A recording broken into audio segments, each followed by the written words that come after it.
As the oil slick in the Gulf of Mexico spreads along the coast, the next victims of this disaster could be the birds that depend on the region's fertile shorelines, bayous, and marshes. It's a great habitat for birds in many ways for the same reason that it's a great habitat for fishing. There's a very rich sea life, shrimp, oysters, fish, and a lot of the seabirds feed on those areas. Hundreds of species of birds breed, nest, and migrate throughout designated important bird areas along the Gulf Coast, and they're doing a lot of that right now.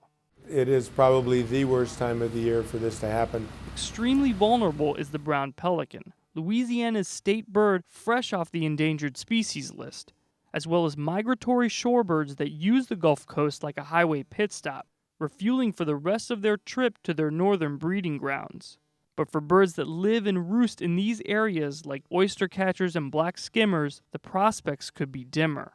The wetland birds that are nesting in the Louisiana marshes, they're there. Their nests are there. They've got eggs there. If they have to abandon the breeding season, then you have not only the loss of birds from oiling, but then you have the complete reproductive failure of this year. Even songbirds like orioles, warblers, and hummingbirds, not the usual victims of oil spills, could encounter problems as they migrate north for the next 3 to 4 weeks.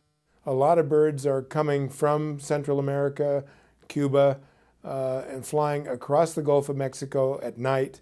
And if they are successful in burning this oil off, these birds may be impacted by flying into the smoke clouds. But I think in general, the real danger is to the wetland birds that are breeding in that area and the seabirds that are feeding there. For Fry, none of this, unfortunately, is new to him. He was a technical expert for the U.S. government during the Exxon Valdez oil spill in 1989. It was, on the order of 250, 300,000 birds affected there. There are probably not that many birds directly at risk now, but it depends on how long this oil spill continues and what the circulation in the Gulf of Mexico looks like.